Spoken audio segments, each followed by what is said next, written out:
The salvage beacon shouldn't have been active. That was the first thing that bothered me when it appeared on my console, a faint, pulsing signal drifting at the edge of the Kestrel belt, far beyond the usual shipping lanes. The second thing was its age. The code embedded in the transmission was old. Not just outdated, but forgotten, the kind of protocol used before humanity standardized distress formats across the colonies. I almost ignored it. Independent mechanics like me learned early that curiosity was expensive. I repaired ships, not mysteries. I worked alone, moving from station to station, fixing what the big yards wouldn't touch. No questions. No entanglements. But the signal kept repeating, steady and patient, like it knew someone would eventually listen. So I altered course. The source turned out to be a single vessel half buried in debris, its hull scorched and twisted in ways I didn't recognize. Not human. Not anything logged in coalition registries. The ship looked grown rather than built. Curved surfaces layered like overlapping plates, dull metal veined with faint, dying light. Life signs were minimal. Singular. Against my better judgment, I docked. The interior was dark but intact. The air was breathable, filtered through systems still stubbornly clinging to function. I followed the beacon to a central chamber where she lay against the bulkhead, motionless. Her armor was the first thing I noticed. It was magnificent, even in ruin. Interlocking segments of pale alloy that shifted subtly, as if alive. Large portions were cracked, energy conduits exposed, and sparking weakly. Whatever battle she'd been in, she hadn't walked away untouched. She was humanoid, but only just. Taller than any human I'd met, with elongated limbs and skin the color of moonstone. Her face was calm, eyes closed, as if sleeping rather than injured. I hesitated. I wasn't a medic, but I could fix machines, and her armor was clearly more than clothing. It was life support, interface, defense. If it failed completely, she wouldn't survive long enough for anyone else to help. So, I did what I always did. I got to work. Up close, the armor responded to my touch, reconfiguring to expose damaged sections as if it understood my intent.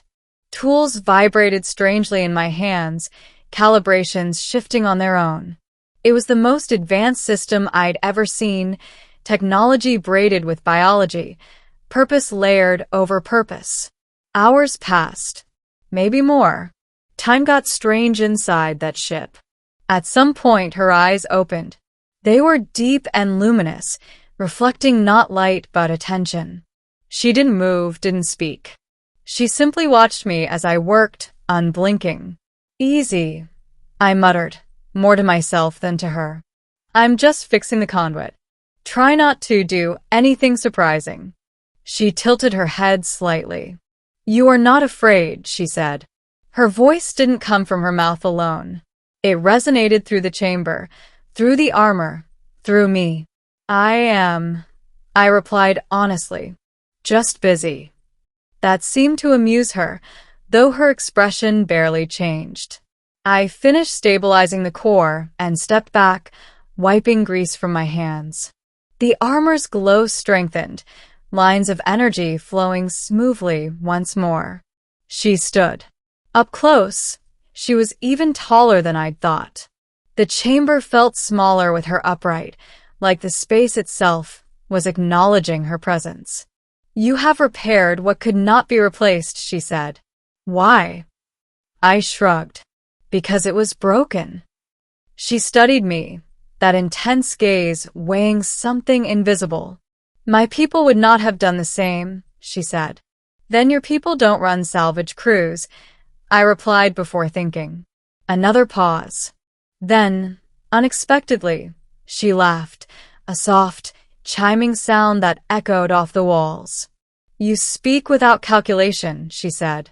That is rare. I gestured toward the patched armor. You should rest. Systems are stable, but you took a hit.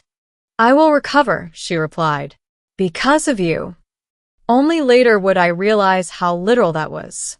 I escorted her to my ship, the Wayward Knot, a patched-together freighter with more history than polish. She moved with measured grace, every step deliberate. The armor shifted around her seamlessly now, responding to her movements like a second skin. She explored the ship silently while I ran diagnostics. Eventually, she stopped near the cockpit viewport, staring out at the scattered debris beyond. You travel alone, she observed. Safer that way, I said. For you, she replied. Or for others? I didn't answer.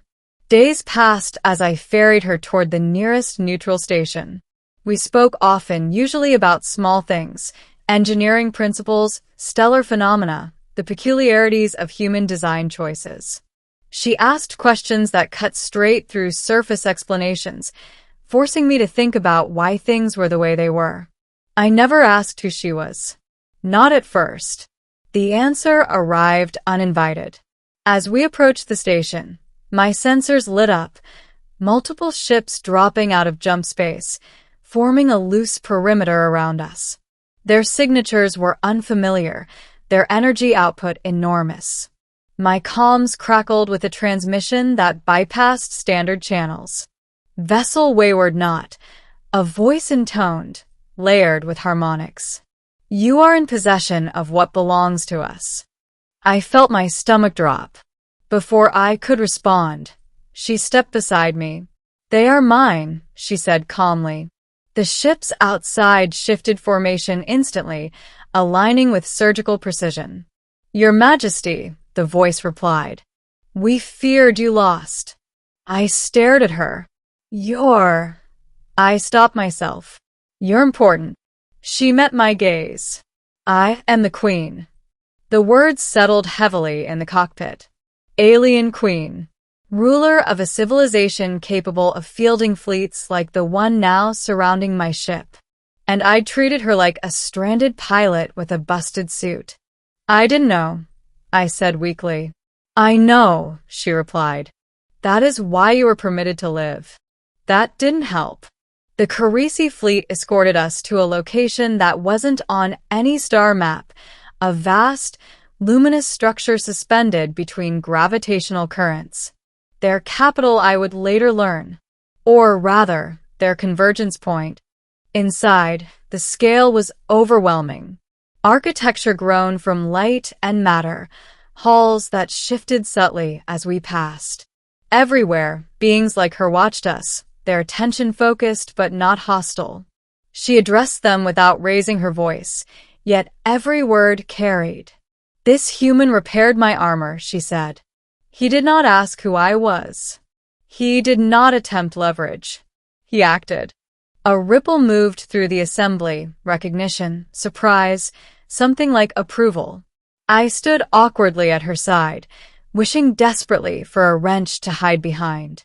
In private, she explained, her people, the Carisi, were governed not by conquest but by continuity. The Queen was not chosen by birthright, but by function, a stabilizing presence who ensured their civilization did not fracture under its own complexity. Her armor was more than protection. It was an extension of that function. When it failed during an unexpected encounter with an unknown force, she had been cast adrift, separated from her people. And you fixed it, she said, without knowing what it meant. I just did my job, I replied. No, she said gently. You did ours. The revelation changed everything. The Carisi delayed formal contact with humanity, not out of fear, but consideration. They observed us through me, through my explanations and unfiltered perspectives.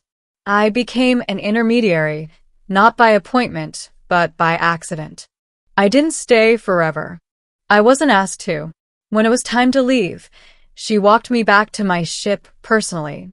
You will return to your work, she said, repairing what others abandon. And you'll go back to ruling, I said. Yes, she replied, but differently. She paused, then placed a small, crystalline device in my hand. A marker, she explained.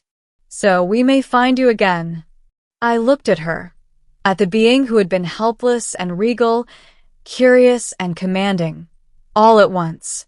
Next time, I said, try sending a clearer distress signal. Her eyes brightened. I will, she said. But I hope you will still come. I left the capital with no escort, no announcement. Just another mechanic drifting through space. But sometimes, when I pick up a strange signal or see an unfamiliar ship limping through the void, I remember her armor, broken and waiting, and the truth I learned too late. In a universe full of titles and power, sometimes the most important act is simply fixing what's in front of you, before you know who's watching.